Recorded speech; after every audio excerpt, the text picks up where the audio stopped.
Hi guys, this is Annette with Sun to Shine Astrology and Tarot, and today, because I am using this deck this week, I thought I would show you my latest little contribution to my collection, which is the Modern Spellcasters Tarot by Melanie Marquis, I think, illustrated by Scott Murphy.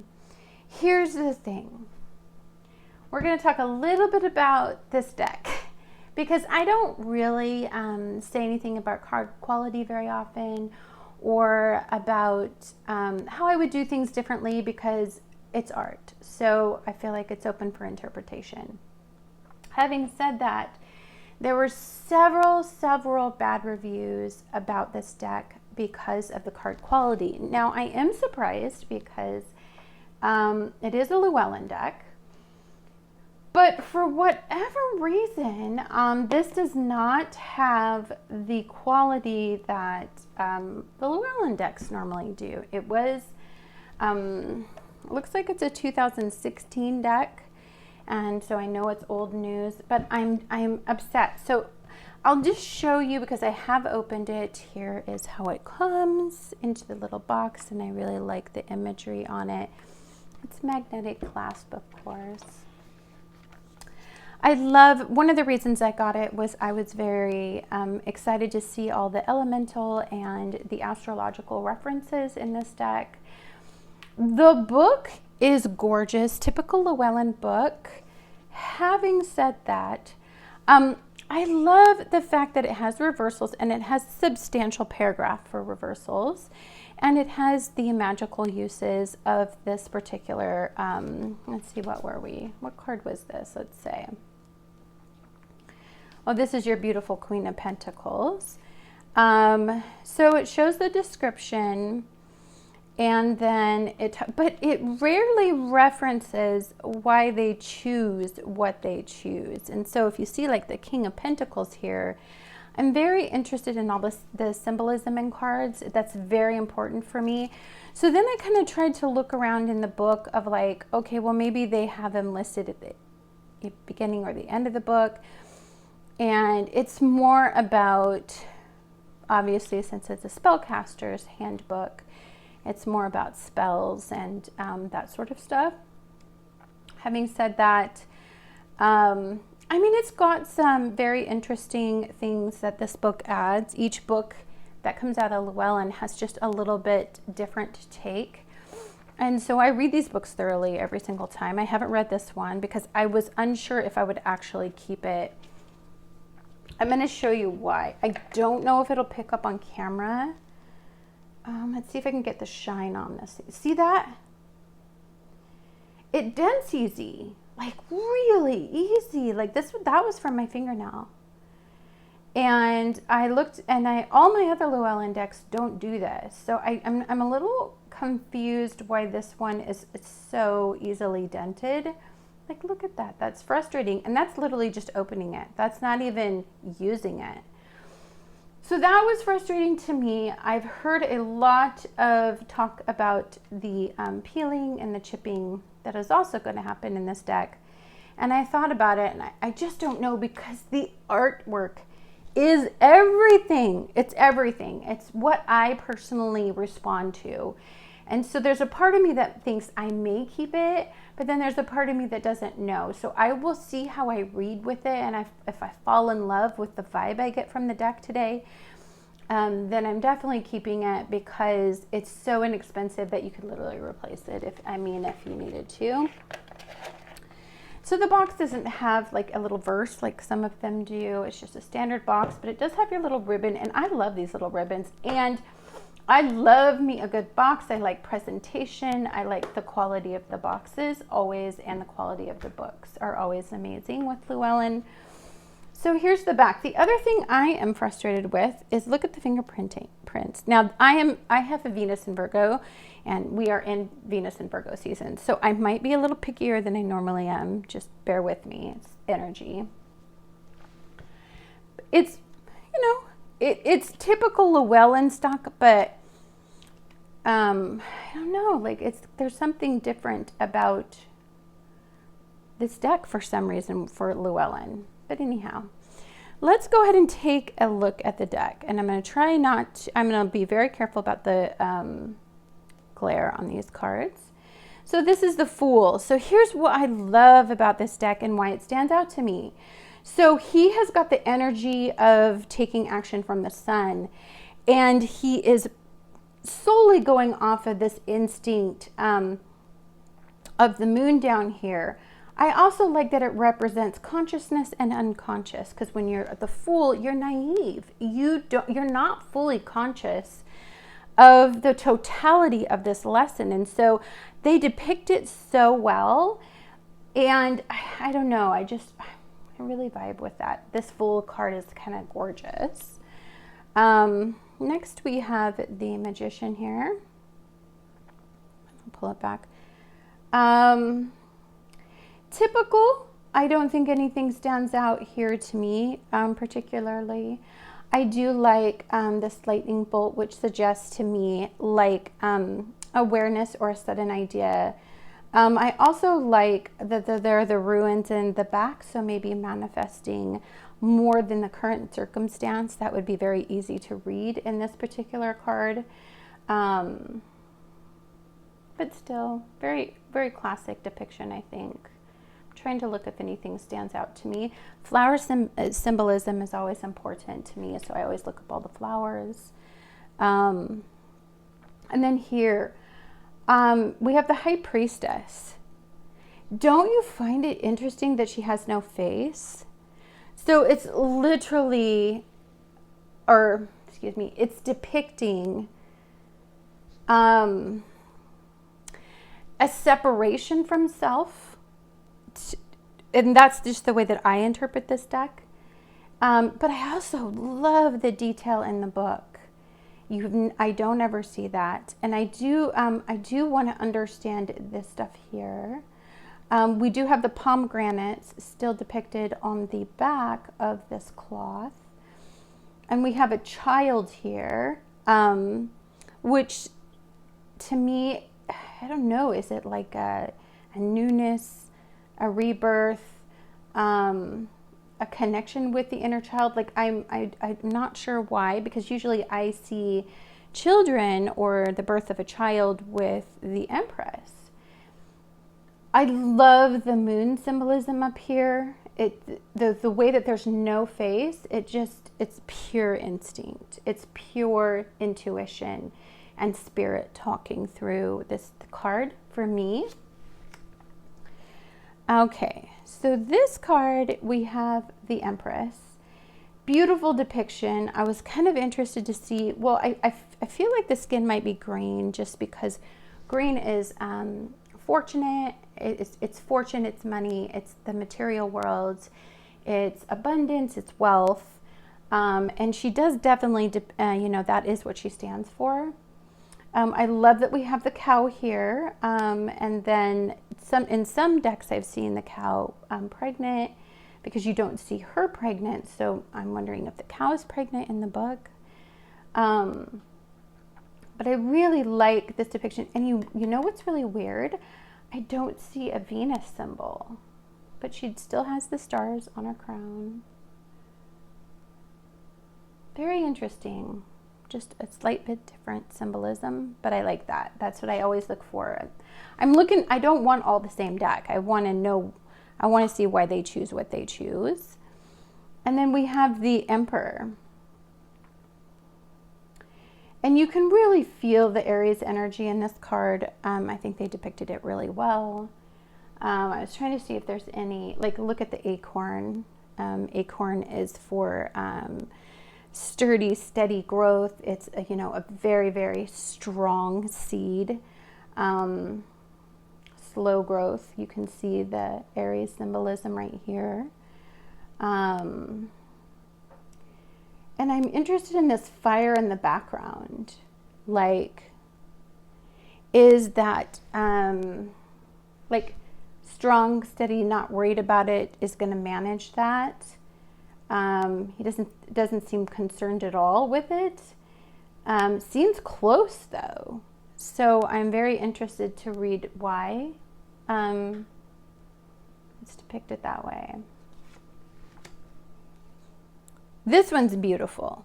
I really, really bond with this card.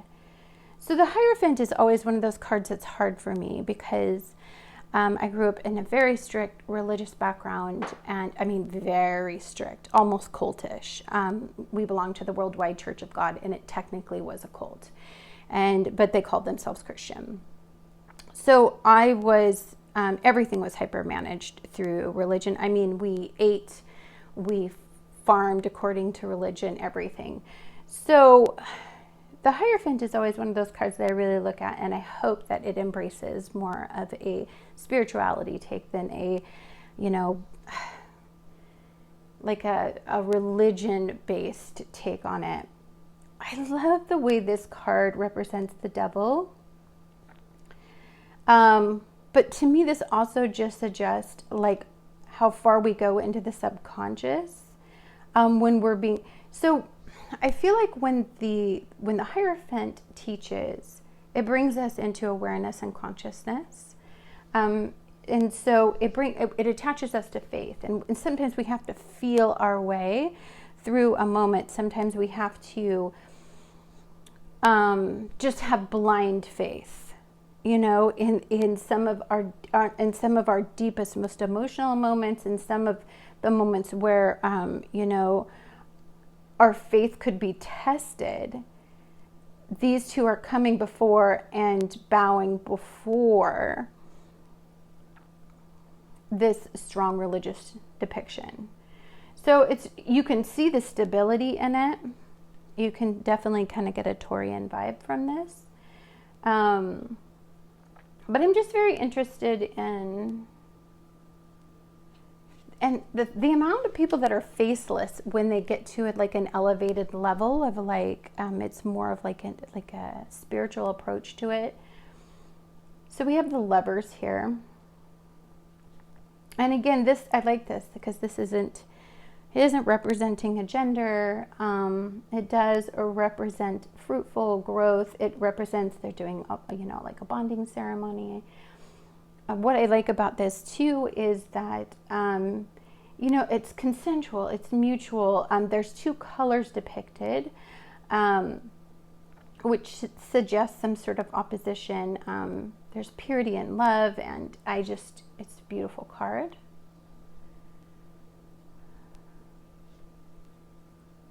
I mean, it's pretty.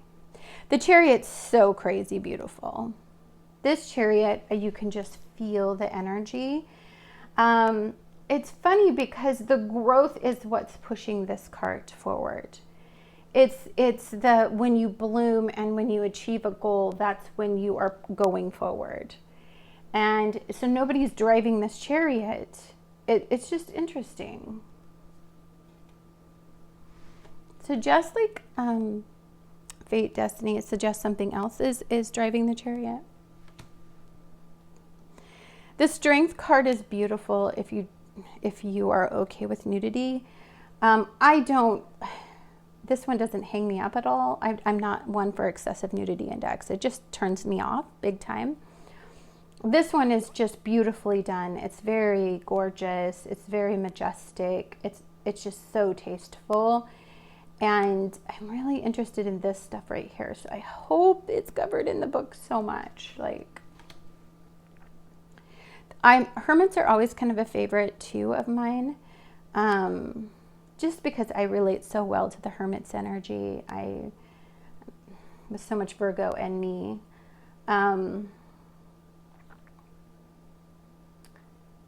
Just such a low light, showing him the way. So it suggests, like a gradual progression.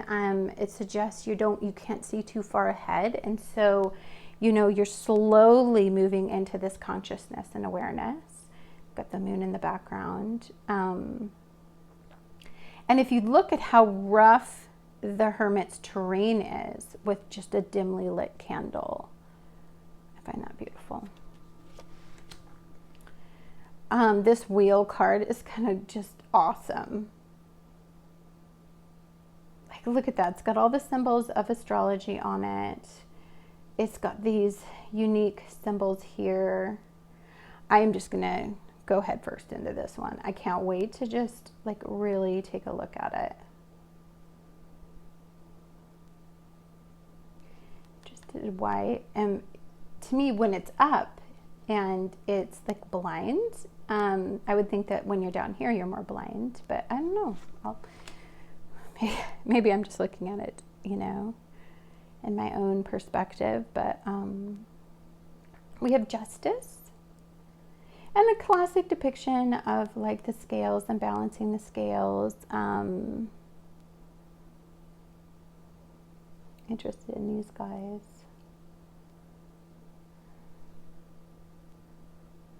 Whoa, look at her hand, dude. Her hand is a skeleton. Why? Sorry, you can tell I have not spent any time with these cards, so I'm going to definitely read. The Hanged Man. Wow, and look at all the runes around it. And the two different depictions of colors here. Like night, it's like night and day. So we both know that when you are in the Hanged Man's energy, you're diving into the subconscious. So it's consciousness, probably an unconscious, the subconscious realm. This is a beautiful death card. It is just a very ominous, delicious card. Very intense. You can feel, this to me would evoke a level of fear. And so you can see Saturn symbolism right there.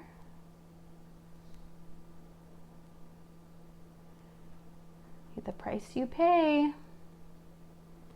Price you pay. Full moon represented here, which suggests a culmination and ending. We have Temperance here. And Temperance is classically depicted 1 foot in water, 1 foot on land. We have pouring into the vessels. This beautiful energy all around. Very gorgeous. Look at the suggesting health. So whenever I see this card, this is always like your mental health, your physical health, your your mind, body, spirit kind of comes into play when I see these cards. I like that it depicts that. And then this one right here is the Devil. And if you look here, this is, to me, so this is the way that I read this card. This is the demons that lay inside of us that, you know, want us to pick up that extra drink, that want us to do that drug, that want us to, you know, eat and indulge. It's like all of it's represented in this card. Very interested. I mean, usually I take a magnifying glass and I go over these cards with like a fine-tooth comb to try to get all the symbolism out of them. Look at his, I never noticed, but look at his legs are all of these different serpents. Very cool. And then we have the Tower. I feel like this is a very classic depiction. You know, what's really sad about this Tower is, doesn't it just feel like sometimes when you are in a bad luck streak or you are going through those series of threes where bad things come in threes, or when you experience any kind of chaos or any kind of drama in your life, doesn't it always feel like somebody is there to just drill that lesson home, or somebody is there to take advantage of your weakness at that moment, or something just goes down that hurts even more when you're going through these moments, you know? And to me, every time I see a card like this, I think of, you know, our ego takes a hit and it humbles us and it makes us aware of just how precious either life is, or precious our material realm is, or how much we need stability. I mean, the Tower card does a lot. It's just consciousness of everything, really. Okay, and then we have the Star card. Interesting that the Star cards, the face is usually this is depicted heavily feminine. you know, it's usually a beautiful woman. But if you look, breasts, very masculine figure, like as far as arms, and the face is very masculine.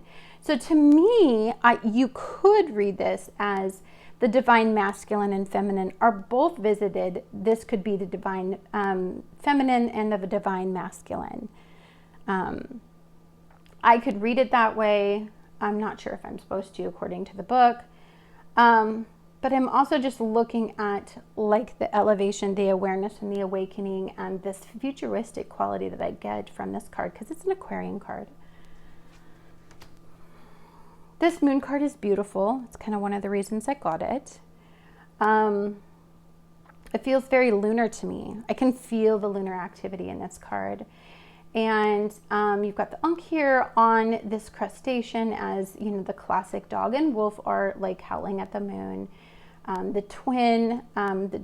duality of it suggests, you know, conscious emotion, unconsciousness, is, you know, like, I always look at them as like subconscious triggering, based on something that's happening in our material realm. I mean, I can just go to town on the way that I interpret this card.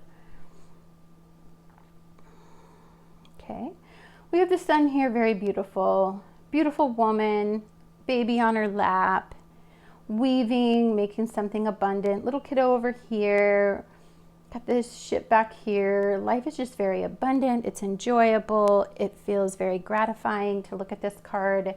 It just puts you in the feeling of like, children are, so Leo, this card is a Leo card, and it is associated with children. So that's why you're seeing children depicted on this card, but also there's always like a little baby on this card. Like, this is the second reason I got this deck, why it won me over, is because judgment is so cool in this card. In this deck, excuse me. I mean, look at that. I'm just so interested to read why.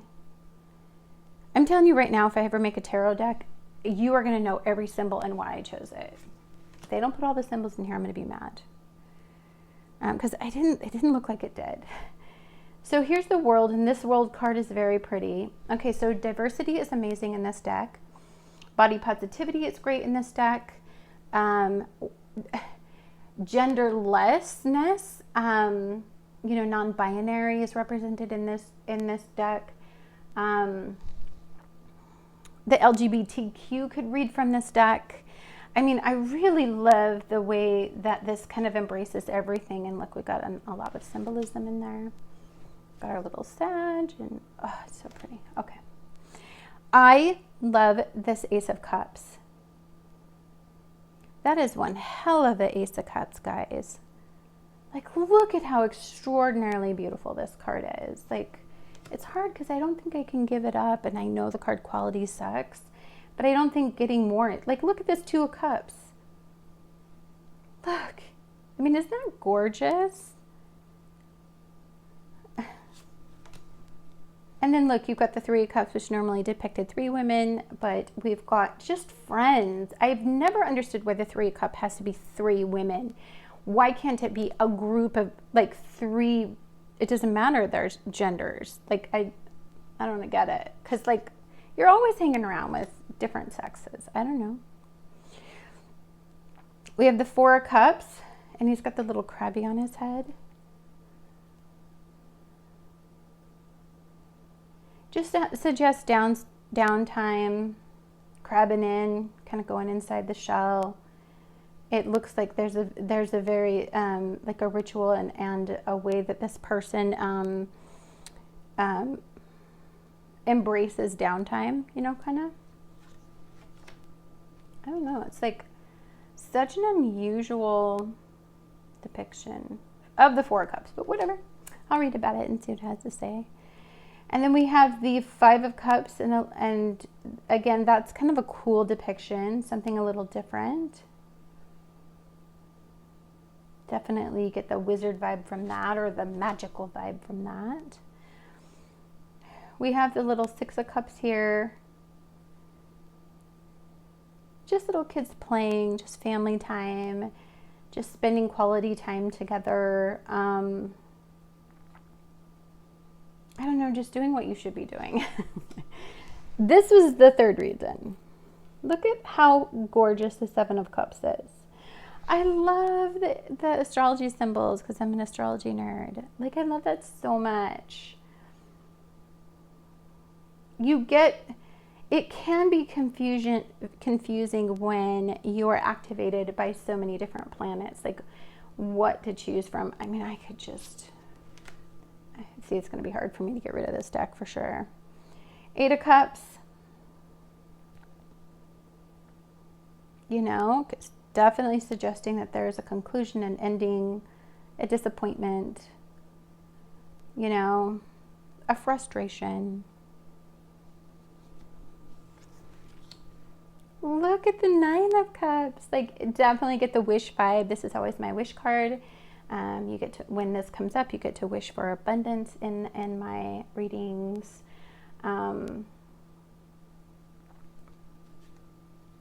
Very cool. We have the Ten of Cups, and just gorgeous. Sun depicted. Very happy, very fulfilled, very abundant. We have the Page of Cups. Definitely enjoying the emotional realm a lot. You know what you do when you're young. Knight of Cups. I was torn the first time because I didn't know if I liked him on this fish like this, but I totally understand that being emotionally driven and taken action. So like I got past it. And then the Queen of Cups. Look at her, 1 foot in the water. She's on land. I like that she has her little wine glass there. All of the emotions and the intense emotions, but very much in control. And then we have the King of Cups, same, you know, completely grounded, rooted and stable. You can see the little crab in the water, feet in the water. Very Neptunian type of look to him. It's really beautiful. Okay, then we have the Ace of Pentacles, my little squirrels. I love this. Always reminds me of Papa Squirrel. I love him so much. We have the Two of Pentacles. You know, indecision, but looks like he's having a good time with indecision, right? This dog, Carrie. Super cute. We have the Three of Pentacles. Working together, being taught. And you know what's kind of cool is this, you never see the squirrel eating something. They're always burying or being resourceful. That's actually, like, look, he's teaching them about probably the seeds of the apples, and they're learning. So just a collaboration, working together. And this is, of course, that Rider-Waite-Smith kind of system. We have a Four of Pentacles. Look at him trying to bury it the way the squirrels bury, hide. Okay, then we have the Five of Pentacles. Ooh, that dog is like aggressive. There's a big old lock on this door.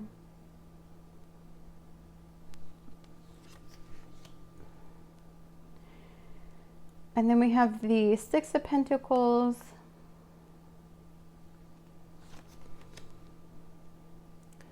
We have the Seven of Pentacles. Watering, taking care of. That literally looks like a marijuana leaf.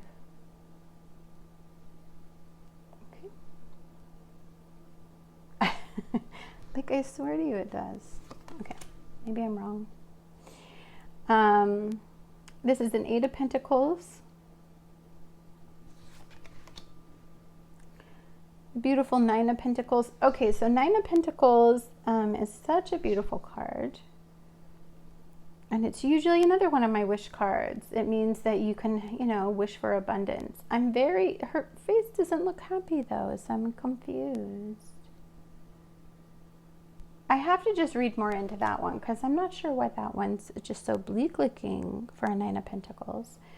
Here we have the 10 of Pentacles, just very abundant, you know, crop coming in, harvesting, kids playing. Got grandma over there. We've got a nice foundation, a lineage, a family. We've got the Page of Pentacles.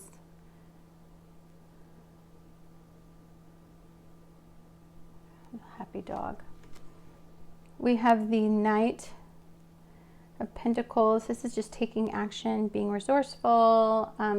So I get the symbolism of like, I just didn't get it when I was looking at the pictures before, like about a year ago. I was like, why are they on a squirrel? But now I do. It's like, I fully understand. And then we have the Queen of Pentacles. She's very beautiful. Dog all relaxed. She is relaxed. Squirrel has no fear. There's just such stability and a chill vibe from that card. We have the King of Pentacles. Very interesting.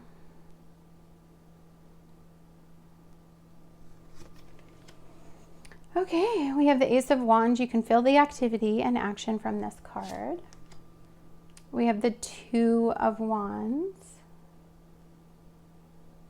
Yin and Yang represented on this. That's interesting. You don't see that ever. And that's a bluebird. Or is it? Yeah. And then we have the, that one looks like a hawk to me, which birds are a big deal to me, like what type it is. It looks like this one's bringing something. This one's being released. So 3 of Wands, maybe trying to make a decision and whatever information, something's coming that will help decide. We have the 4 of Wands. We have the 5 of Wands. Are they nuts? I can't. Who's going to get stung the most? This guy's like, what are these idiots doing right now? Like, more. We've got the 6 of Wands. There, you can tell that this person achieved a level of respect and admiration. Looks like from a coven or something. We have the 7 of Wands. Lots of hard work there. Feeling like achieved something. And then the 8 of Wands. The flight, the action.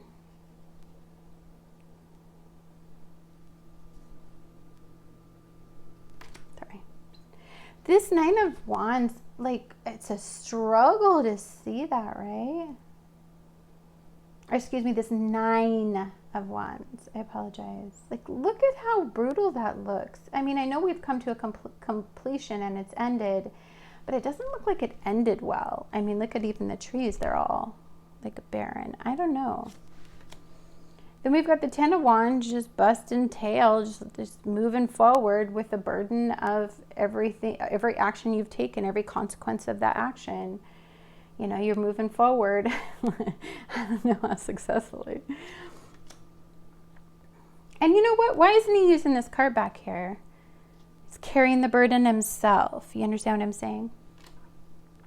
And then we have the Page of Wands. Look at all the different birds. Cardinals and 2 bluebirds, it looks like.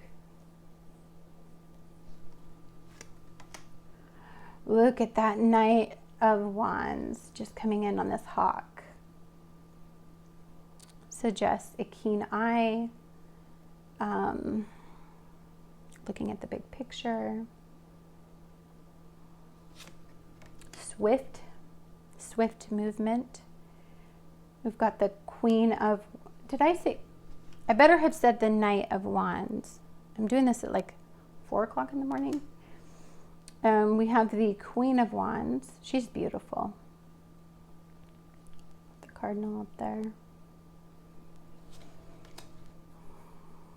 We have the King of Wands. I think these are this little couple's so pretty together. Like they're a handsome couple. And then we have the Ace of Wands, or excuse me, the Ace of Swords. I apologize. I am waking up. I work 7 days a week now. So,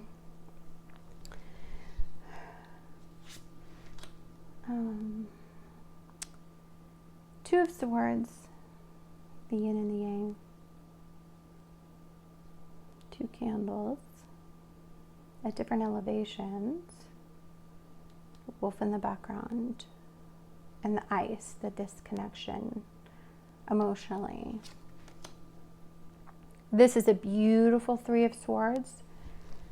Absolutely a beautiful 3 of Swords. This was another reason why it's hard to give this deck up for the quality because of that card, personally. You will never see that card in anybody's deck like that. So 4 of Swords, 4 of Swords. And look, they're all standing behind this moment. So it's interesting. And then we have this 5 of Swords.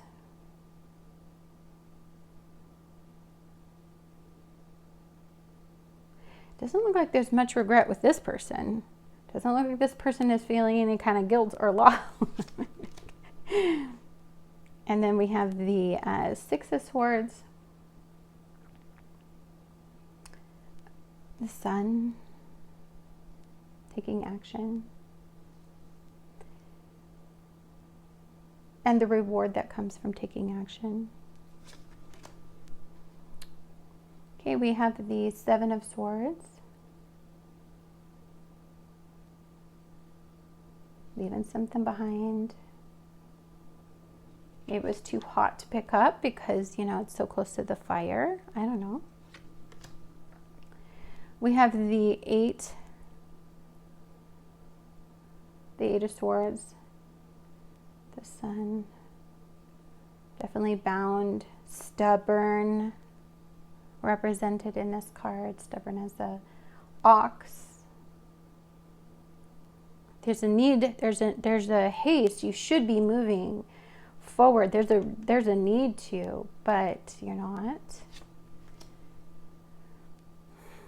This one, there's a 9 of Swords. Some regret. We have the 10 of Swords. Definitely defeat on that one. Definitely feeling the consequence of the decisions that were made. It's an ending, a culmination. No going back. And then we have the Page of Swords, the confidence. A little bit of cockiness there represented really well in that card. Okay, we have the Knight of Swords. Definitely rushing in. Once they're ready to make a move, they're gonna do it.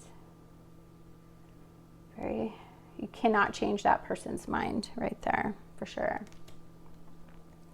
Again, Queen of Swords here depicted. Look at how beautiful. The iciness, the disconnection. I think that this is such a gorgeous card. Stop it right now. Like the power and the presence and the respect, and you can feel the authority, and you can feel that this person would not relinquish at all. Like at all. Like look, and it will yield that sword if it ever needs to. Like no fear.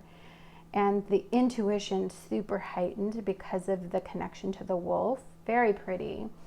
It's an amazing, the artwork is like out of this world, but I'm so bummed at the card quality. But I keep looking at it thinking I'm probably going to keep it, to be honest, and just deal with the consequence of the card quality.